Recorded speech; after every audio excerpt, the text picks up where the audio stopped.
Shalom, selamat pagi jemaat Tuhan dimanapun Anda berada, secara khususnya jemaat Pelita Kasih yang ada di Sentani dan juga cabang AB Pura. Saya tetap optimis bahwa kita akan dapat melewati masa-masa sukar ini. Bapak Ibu, ini sekitar 1 bulanan kita mengalami situasi yang serba tidak menentu, di mana pembatasan sosial diterapkan di tempat di mana kita tinggal. Pandemi Corona menciptakan raja-raja kecil di bangsa ini, Bapak Ibu, kalau kita menyikapi bagaimana setiap kepala-kepala daerah itu masing-masing membuat suatu kebijakan-kebijakan, di mana juga kementerian-kementerian terkait juga membuat suatu keputusan-keputusan, dan itu semuanya didasarkan oleh adanya aturan atau undang-undang yang berlaku. Istilah-istilah baru juga diperkenalkan kepada kita masyarakat Indonesia. Ada istilah karantina wilayah, ada istilah PSBB atau pembatasan sosial berskala besar, juga ada istilah lockdown, Bapak Ibu. Istilah-istilahnya dulu jarang sekali kita memperdengarkannya. Nah, inti daripada kebijakan atau keputusan dari kepala daerah, dari kementerian-kementerian terkait adalah untuk membatasi penyebaran virus corona yang sampai dengan detik ini belum diketemukan vaksinnya.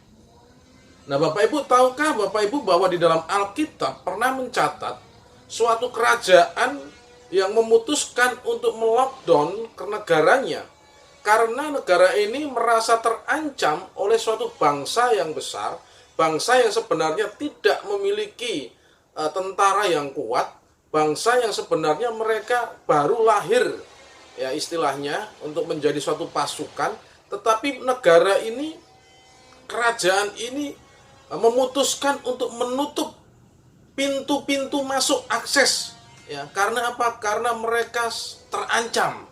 Nah, di dalam situasi lockdown ini, Bapak Ibu, ada satu warga daripada negara bangsa kerajaan ini, ya, dia orang biasa yang tidak diperhitungkan sama sekali oleh lingkungan, tetapi dia memiliki suatu keinginan bahwa dia ingin selamat dari ancaman negaranya. Maka dia mengambil suatu tindakan iman. Ya, tindakan iman inilah yang akhirnya menyelamatkan daripada warga ini, satu warga ini yang pada akibatnya juga saudara-saudaranya, orang tuanya, bahkan kaumnya itu menjadi selamat dari ancaman bangsa yang baru ini. Nah, siapakah dia? Kita akan belajar pada pagi hari ini tentunya bersama-sama dengan saya, Dodi Kurniawan. Namun sebelumnya kita berdoa, kita minta tuntunan Roh Kudus supaya dalam pembelajaran kita pada pagi hari ini kita mendapatkan suatu pesan khusus dari Tuhan untuk menghadapi situasi hari-hari ini yang tidak menentu. Mari kita berdoa. Tuhan Yesus yang baik, kami bersyukur pagi hari ini oleh karena kemurahan-Mu kami boleh ada sebagaimana ada. Pagi hari ini kami menyiapkan hati dan pikiran untuk diisi dengan kebenaran firman-Mu, ya Bapa. Kami membuka hati ini tentunya memohon tuntunan-Mu, dan biarlah apa yang ingin Engkau sampaikan ini dapat kami tangkap untuk kemudian kami jadikan suatu kekuatan baru bagi kami untuk mengikuti, untuk menjalani kehidupan hari-hari kami ke depan, ya Bapa. Terima kasih Bapakku, terpujilah nama-Mu. Inilah doa kami alaskan hanya di dalam nama Tuhan Yesus Kristus. Haleluya. Amin. Tema daripada pemberitaan firman kita pada pagi hari ini, saya mengambil suatu tema, yaitu ambil tindakan iman. Bacaan kita pada pagi hari ini kita ambil dari Yosua 6 ayat 22 sampai yang ke-23. Saya ulangi lagi, tema pada pagi hari ini ialah ambil tindakan imam, dan bacaan firman Tuhan kita ambil di dalam Yosua 6 ayat 22 sampai 23. Begini firman Tuhan. Tetapi kepada kedua orang pengintai negeri itu, Yosua berkata, "Masuklah ke dalam rumah perempuan sundal itu dan bawalah keluar perempuan itu dan semua orang yang bersama-sama dengan dia, seperti yang telah kamu janjikan dengan bersumpah kepadanya." Lalu masuklah kedua pengintai muda itu dan membawa keluar Rahab dan ayahnya, ibunya, saudara-saudaranya, dan semua orang yang bersama-sama dengan dia. Bahkan seluruh kaumnya dibawa mereka keluar. Lalu mereka menunjukkan kepadanya tempat tinggal di luar perkemahan orang Israel. Apa yang kita baca ini adalah buah atau hasil daripada tindakan iman yang diambil oleh seorang perempuan yang namanya Rahab, Bapak Ibu. Bahwa apa yang kita baca ini adalah tembok Yeriko sudah roboh. Tembok Yeriko sudah hancur. Kota Yeriko sudah dihancurkan dan warganya dibinasakan oleh bangsa Israel. Dan sebagai akibat dari suatu perjanjian yang sudah diadakan, maka Rahab mendapatkan suatu hasil daripada imannya ini. Nah, tentunya kita mau belajar. Saya akan mengajak kepada Bapak Ibu semuanya untuk belajar apa yang telah dilakukan oleh Rahab sampai dia pada akhirnya mendapatkan suatu keselamatan. Sampai pada akhirnya dia mendapatkan bahwa keluarganya tidak terbunuh, tidak binasa di dalam peperangan oleh melawan bangsa Israel. Sebelum kita ke sana, saya mengajak kepada Bapak Ibu untuk melihat situasi politik yang ada di kerajaan Yeriko. Bahwa situasi yang terjadi pada waktu itu adalah darurat militer. Kalau kita hari-hari ini adalah darurat pandemi virus corona. Tetapi yang dihadapi oleh Rahab pada waktu itu adalah negaranya dalam situasi darurat militer. Artinya Bapak Ibu, siapa saja yang dicurigai, siapa saja yang disangka itu tidak memihak kepada bangsa, maka akan diambil oleh militer dan diinvestigasi dan diinterogasi, ya, tanpa mengesampingkan atau tanpa melihat hal-hal yang lain, ya, karena posisinya adalah darurat militer. Di dalam Yosua 2 ayat 2 sampai 3, ini awalnya situasi tiba-tiba diterapkan suatu darurat militer adalah adanya pengintai dari bangsa Israel yang kedapatan, yang informasinya bocor sampai di intelijen Yeriko. Di dalam Yosua 2 ayat 2 sampai 3 begini firman Tuhan. Yosua bin Nun dengan diam-diam melepas dari Sitim 2 orang pengintai, katanya, "Pergilah, amat-amatilah negeri itu dan kota Yeriko." Maka pergilah mereka dan sampailah mereka ke rumah seorang perempuan sundal yang bernama Rahab, lalu tidur di situ. Kemudian diberitahukanlah kepada Raja Yeriko demikian, "Tadi malam ada orang datang kemari dari orang Israel untuk menyelidiki negeri ini." Bapak Ibu, ternyata intelijen daripada kerajaan Yeriko berhasil menangkap suatu informasi, ya, bahwa telah ada mata-mata dari bangsa Israel yang masuk ke kotanya dan tinggal di tempatnya Rahab, pelacur. Menarik untuk kita pelajari, ya, pada waktu itu.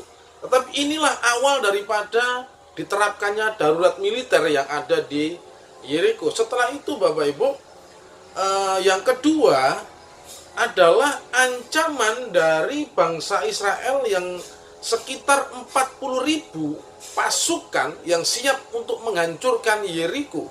Ini kita bisa dapat di dalam Yosua 4 ayat 13. Bunyi firman Tuhan seperti ini. Kira-kira 40.000 orang yang siap untuk berperang menyeberang di hadapan Tuhan ke daratan Yeriko untuk berperang. Berikutnya, tindakan selanjutnya yang dilakukan oleh kerajaan Yeriko pada waktu itu untuk mengamankan kerajaannya, kotanya, yaitu melakukan suatu lockdown, Bapak Ibu. Di mana di dalam Yosua 6 ayat 1 di situ dikatakan dengan jelas bahwa dalam pada itu Yeriko telah menutup pintu gerbangnya, telah tertutup kota itu karena orang Israel. Tidak ada orang keluar atau masuk.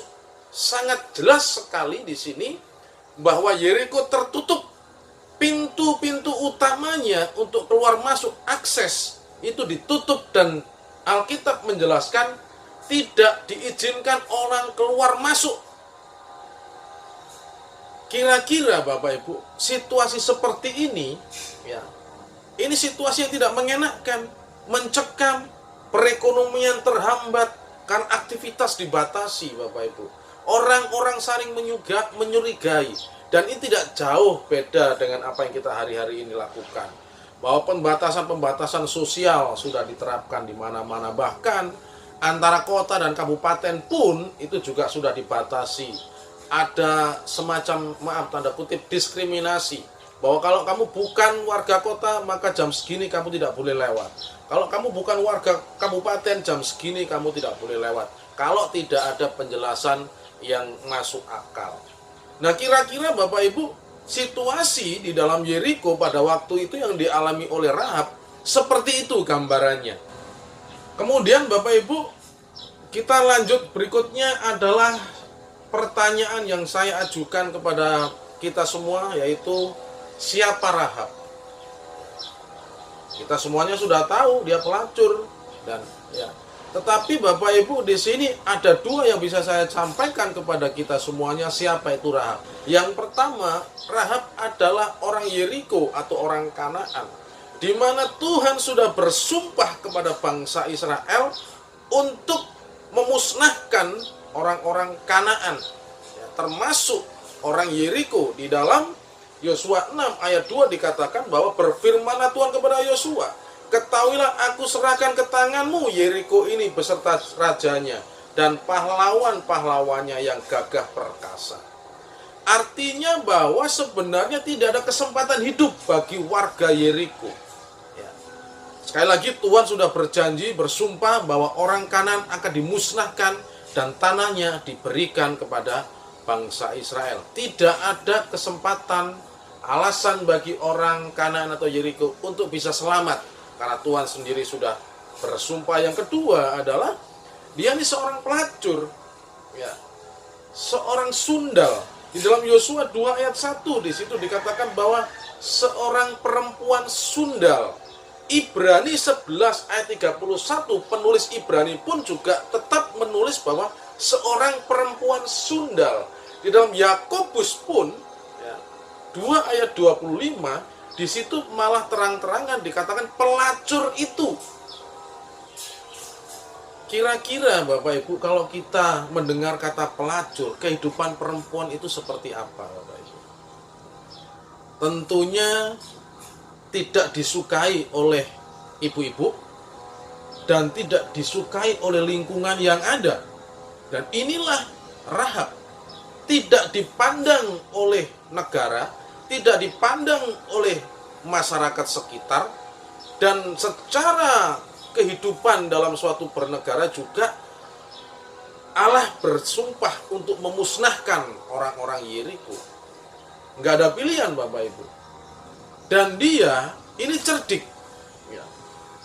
Ketika terucap pelacur itu, saya teringat statement daripada Bapak proklamator kita, yaitu Bapak Insinyur Soekarno, bahwa dia sempat buku yang saya baca, ya, di dalam autobiografi beliau ada satu kalimat di situ yang mengatakan seperti ini: pelacur adalah mata-mata yang paling baik di dunia. Makanya tidak heran kalau dua pemuda pengintai bangsa Israel ketika dia masuk ke Yeriko, dia langsung menempati atau menuju ke tempat pelacuran, karena di sana dia bisa menggali informasi yang ada, ya. Dan inilah, ya, kehidupan daripada Rahab. Kemudian apa yang dilakukan oleh Rahab? Yang dilakukan oleh Rahab adalah seperti yang kita baca, seperti yang pernah kita dengar, bahwa dia menyembunyikan intelijen Israel dua orang mata-mata yang diutus oleh Yosua, ya, yang bersembunyi di situ, yang kedapatan, ya, itu disembunyikan oleh Rahab. Yang berikutnya adalah tentunya Rahab ini cerdik, ya, karena dia banyak bertemu dengan orang-orang laki-laki hidung belang yang tentunya adalah berbagai macam-macam kalangan. Mungkin juga kalangan dari militer, dari pelaku bisnis ekonomi, mungkin juga dari orang-orang dari dunia pendidikan. Dan dia banyak mendapatkan informasi dan dia cerdik belajar dari kehidupan sehari-hari. Makanya dia setelah menyembunyikan intelijen daripada bangsa Israel, dia mengikat suatu perjanjian dengan dua orang ini. Ya. Dan setelah mengikat perjanjian, terjadi suatu kesepakatan. Rahab ini melaksanakan perjanjian itu. Dia mengaplikasikan poin-poin daripada perjanjian itu. Ya, kalau Bapak Ibu ingin mendapati poin-poinnya, Bapak Ibu bisa membaca di dalam Yosua 6. Di situ ada poin-poin kesepakatan perjanjian antara Rahab dengan intelijen dari Israel, Bapak Ibu. Tentunya tindakan Rahab ini tindakan yang sangat berbahaya, tindakan yang mengancam nyawanya. Kenapa? Karena bangsanya, negaranya sedang menerapkan darurat militer. Ya. Pintu keluar masuk ditutup, di lockdown. Artinya kalau sampai ini kedapatan, dia tidak bisa keluar dan ancamannya adalah nyawanya, mungkin juga saudara dan keluarga kaumnya. Tentunya ada suatu pertimbangan, ada suatu alasan yang Rahab lakukan sampai-sampai dia berani menantang maut untuk menyembunyikan intelijen dari bangsa Israel. Apakah itu? Alkitab, Bapak Ibu, menuliskan ya, alasan daripada Rahab melakukan ini. Ingat, dia pelacur. Dia tidak beribadah kepada Allah Israel. Tetapi ketika dia mendengarkan perbuatan Allah Israel, hati nuraninya bergerak. Kita membaca di dalam Yosua 2 ayat 10. Yosua 2 ayat 10, begini firman Tuhan. Sebab kami mendengar bahwa Tuhan telah mengeringkan air laut Tibereo dan di depan kamu. Ketika kamu berjalan keluar dari Mesir, dan apa yang kamu lakukan kepada kedua raja orang Amori yang di seberang sungai Yordan itu, yakni kepada Sihon dan Og yang telah kamu tumpas. Rupanya kabar daripada perbuatan Allah Israel untuk bangsa Israel, Bapak Ibu, itu terdengar sampai ke bangsa-bangsa lain. Tidak terkecuali sampai kepada orang-orang yang ada di Yeriko. Dan sekali lagi, bahwa Rahab ini pelacur, tempat persinggahan musafir, tempat persinggahan petualang-petualang, pedagang-pedagang. Ya, jadi informasi cepat dia dapat. Ternyata informasi yang dia dapat ini, Bapak Ibu, mengusik hati nuraninya. Ya. Mungkin dia tidak mendengarkan dari satu tamu, tetapi mungkin mendengarkan dari beberapa tamu yang datang. Ada satu tamu A mengatakan ini mungkin, ketika melayani tamu B, karena hati nuraninya mengusik, Rahab bertanya, benar nggak apa yang saya dengar bahwa Israel ketika menyeberang laut itu lautnya menjadi kering, ya, dibelah oleh Tuhan. Ketika menyeberang sungai Yordan juga, sungai Yordan itu menjadi kering, bahkan dapat pertolongan Tuhan secara spesial untuk menumpas raja-raja yang ada. Tentunya ini diklarifikasi, ya, sama tamu dan tamu demi tamu. Pada akhirnya ada suatu kesimpulan, oh, informasinya valid. Ada suatu timbul penasaran, ada suatu timbul keinginan, dan ketika dia bertemu dengan mata-mata atau intelijen dari bangsa Israel, tidak tidak dibuang sia-sia kesempatan ini. Ya, dia beriman kepada Allah pada waktu itu langsung. Dan imannya ini dia apa, Bapak Ibu? Dia aplikasikan dengan mengambil suatu tindakan, mengambil suatu kesepakatan dengan intelijen ini, ya Bapak Ibu. Jadi Rahab pelacur ini setelah dia mendengarkan beberapa informasi, dia melakukan suatu tindakan iman, Bapak Ibu. Dan tindakan Rahab ini menunjukkan bahwa dia sudah percaya kepada Allahnya bangsa Israel.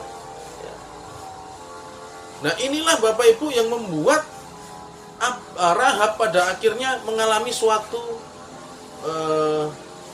luput ya dari kebinasaan, pemusnahan atau dari perang yang ada. Adapun hasil daripada iman Rahab, Bapak Ibu, ya. Sekarang kita masuk kepada hasil daripada iman Rahab. Yang pertama adalah dia disejajarkan dengan pahlawan-pahlawan iman yang ada di dalam Ibrani 11. Di dalam Ibrani 11 ayat 31 di situ tertera, tertulis seperti ini. Karena iman maka Rahab perempuan sundal itu tidak turut binasa bersama-sama dengan orang-orang durhaka, karena ia telah menyambut pengintai-pengintai itu dengan baik. Kalau kita membaca di dalam Ibrani 11 ini, di situ ada orang-orang yang melakukan iman begitu luar biasa. Henok tidak mengalami kematian. Ya, karena apa? Karena dia beriman dan memiliki hubungan yang karib dengan Tuhan. Nuh, dia tidak binasa. Dan justru dia selamat beserta keluarganya ketika dia juga beriman melakukan apa yang Tuhan perintahkan meskipun itu mustahil. Abraham, meskipun usia sudah usur, tidak memungkinkan untuk memiliki anak, tetapi ketika dia beriman pada akhirnya dia memiliki anak. Belum lagi Ishak, Yakub, Yusuf, Musa, Gideon, Daud, dan lain-lain. Pada akhirnya Rahab disejajarkan dengan orang-orang yang hebat di antara orang-orang Israel. Ingat, Rahab bukan orang Israel, tetapi dia disejajarkan imannya dengan tokoh-tokoh iman orang-orang Israel. Bahkan di dalam Ibrani 11, Bapak Ibu, nama Yosua tidak tercantum. Ya, tetapi Rahab yang tercantum di situ. Ini luar biasa penghargaan Allah atas iman daripada Rahab. Yang kedua, apa? Yang kedua adalah hasil daripada iman Rahab, keluarganya dipulihkan ya, dan keluarganya diberkati. Di dalam Yosua tadi diceritakan bahwa dia diselamatkan dan dikasih tempat untuk tinggal di luar perkemahan orang Israel. Tetapi Bapak Ibu tahu tidak bahwa ketika dia hidup bersama-sama dengan bangsa Israel, Bapak Ibu, Rahab melakukan suatu pertobatan, meninggalkan dunia pelacuran, dan pada akhirnya Tuhan izinkan dia untuk membina rumah tangga, dan dia menikah dengan seorang Israel ya, dari suku Yehuda, namanya Salmon, Bapak Ibu. Dari rumah tangga ini, Salmon dengan Rahab pada akhirnya memiliki anak yang namanya Boas. Boas memiliki anak lagi namanya Obed. Obed ini cucu daripada Rahab dan Salmon. Nah, Obed ini memiliki anak namanya Isai, yaitu cicit daripada Rahab. Nah, Isai memiliki anak namanya Daud, ya, canggah kalau orang Jawa bilang. Generasi ke-1, 2, 3, 4. Generasi ke-4, generasi ke-5 itu canggah. Ya. Jadi Bapak Ibu, Tuhan sangat menghargai iman daripada Rahab, orang kafir ini. Bahwa hidupnya dari laki-laki ke laki-laki lain.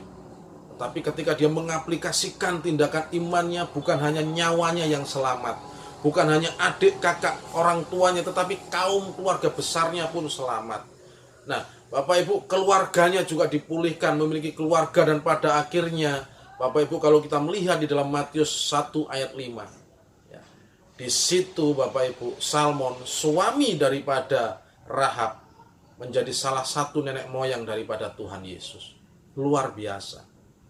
Apa yang Rahab lakukan itu hal yang sangat luar biasa. Tentunya ini juga memerlukan suatu tanggung jawab atau perjuangan yang sangat tidak gampang. Apalagi ketika dia sudah menjalin perjanjian dengan intelijen Israel tadi. Dia mengabarkan kepada orang tuanya, dia mengabarkan kepada saudara-saudaranya, bahkan mengabarkan kepada kaumnya. Jika salah satu kaumnya ada yang membocorkan apa yang Rahab sampaikan, habis dia. Tapi di sini kita melihat ketika dia melangkah dengan iman, mengambil suatu tindakan, ketika dia berbicara kepada orang tuanya, kepada adiknya, Bapak, saudara-saudaraku, dan kaumku semuanya, bahwa Allah Israel sudah menyerahkan Yeriko untuk dimusnahkan. Dan aku sudah bertemu dengan mereka dan aku mengikat perjanjian dengan mereka. Dan mereka menyetujui untuk tidak membunuh kita, asalkan kita tetap tinggal di dalam rumah. Karena perjanjian itu kalau kita tinggal di luar rumah, maka jika nyawa kita melayang, itu bukan salah orang Israel, tetapi salah kita. Tentunya dalam perjanjian ini Bapak Ibu, ada suatu hal yang harus dilakukan dan ini berat. Ancamannya nyawa ketika dia harus memberitakan kepada saudaranya, kepada kaumnya. Mungkin untuk orang tua dan saudara kandungnya mungkin tidak akan membicarakan, tetapi kaumnya, keluarga lebih besar lagi, bisa saja yang tidak setuju. Tetapi inilah ketika dia melakukan suatu tindakan iman, Tuhan menyertai dia. Pada akhirnya dia selamat dari peperangan, Bapak Ibu, sekali lagi, ya. Karena apa? Karena dia tinggal di rumah, ya.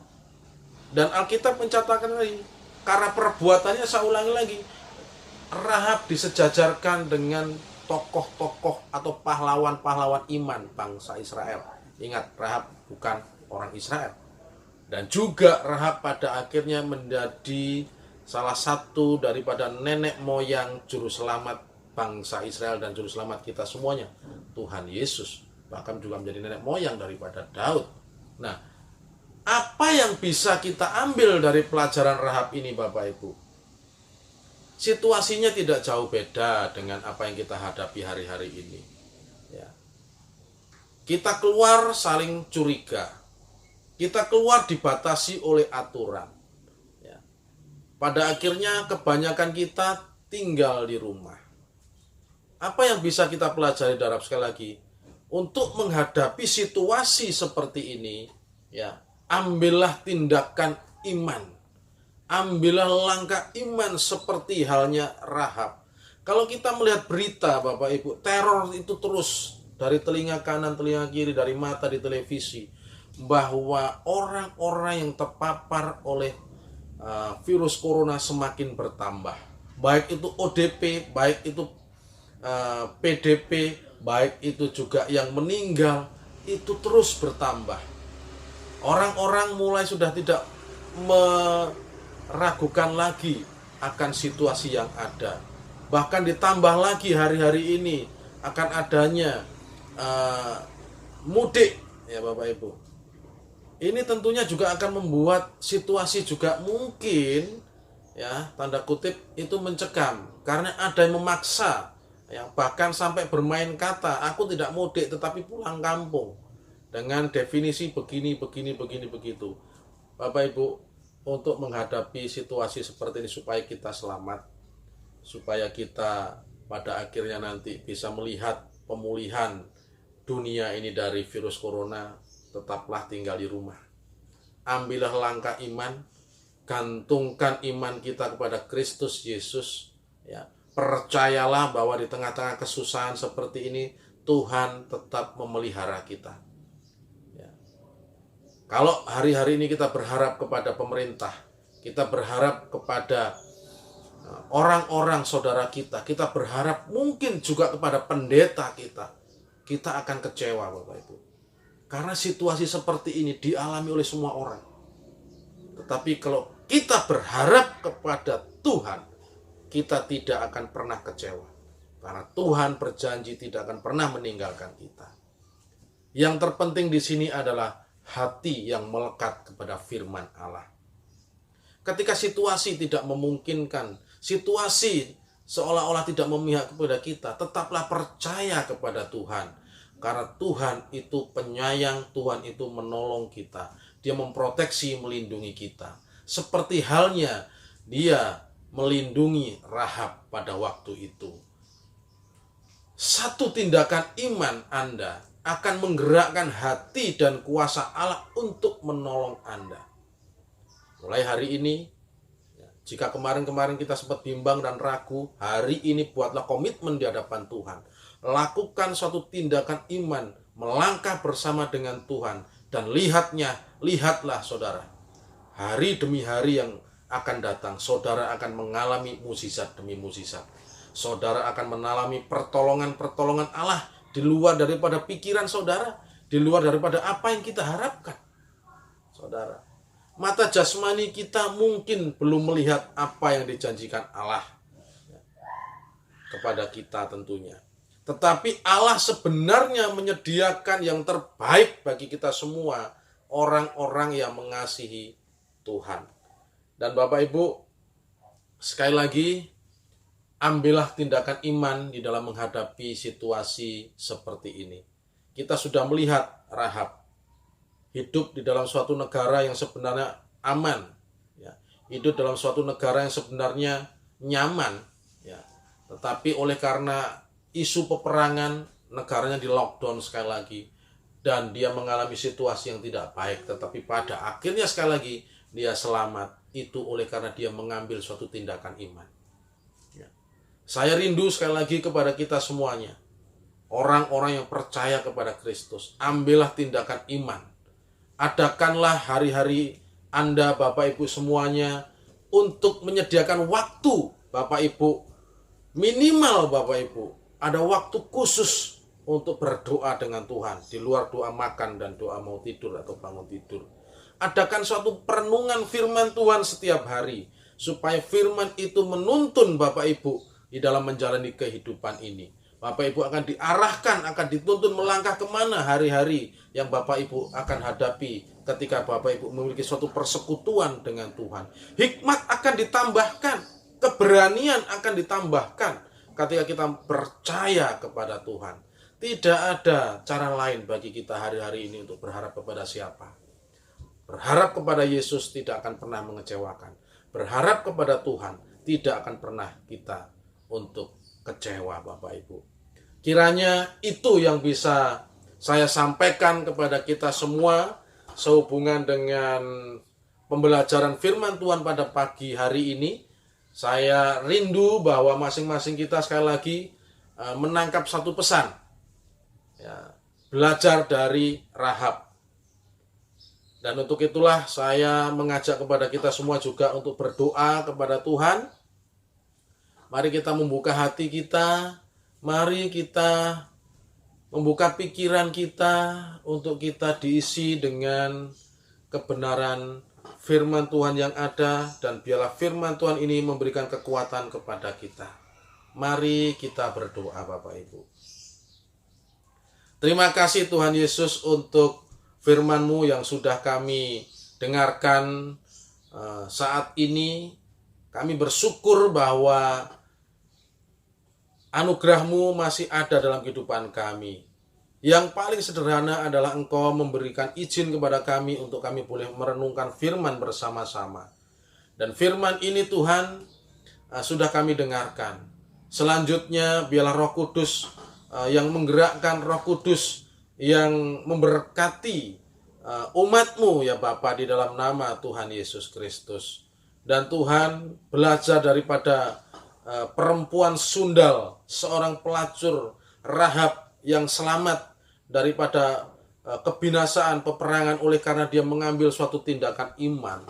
Kami mau belajar juga untuk kehidupan kami hari-hari ini yang dimana tidak menentu Tuhan. Musuh kami tidak kelihatan, yaitu virus yang mengancam sewaktu-waktu akan kehidupan kami. Tetapi biarlah Tuhan pada pagi hari ini setelah kami mendengarkan firman ini, kami ya Bapa mengambil suatu tindakan iman dan melakukannya dengan sangat berhati-hati seperti halnya Rahab lakukan. Rahab melakukan kesepakatan yang dia sudah buat, yaitu tidak keluar daripada rumahnya supaya selamat. Begitu juga dengan kami ya Bapa, berilah kepada kami hikmat. Apabila kami harus keluar, biarlah Tuhan kami Engkau tuntun dan kami jaga. Tapi apabila kami di rumah juga, berilah kepada kami damai sejahtera sukacita ya Bapa. Dan apa menjadi kebutuhan kami hari demi hari Tuhan, kami percayakan kepada Engkau. bahwa apa yang kami percaya ketika Engkau masih mengizinkan nafas ini masih ada, maka Allah yang kami sembah akan terus bertanggung jawab untuk memberikan makan minum kami ya Tuhan. Tentunya Engkau akan memberikan kepada kami hikmat, menggerakkan kepada kami harus kemana untuk kami mendapatkan berkat itu. Dan itu bisa kami dapat ketika kami memiliki hubungan yang dekat dengan Engkau. Kami berdoa untuk setiap umat-Mu Tuhan, diberkati di dalam nama Tuhan Yesus, perekonomian, kebutuhan hari-hari dan kesehatannya. Biarlah kasih dari Tuhan Yesus Kristus senantiasa menyertai umat-Mu, pertolongan dan pelindungan daripada Allah Bapa menyertai daripada umat-Mu yang mengasihi Engkau. Kami juga berdoa untuk bangsa ini, pemerintahan yang ada.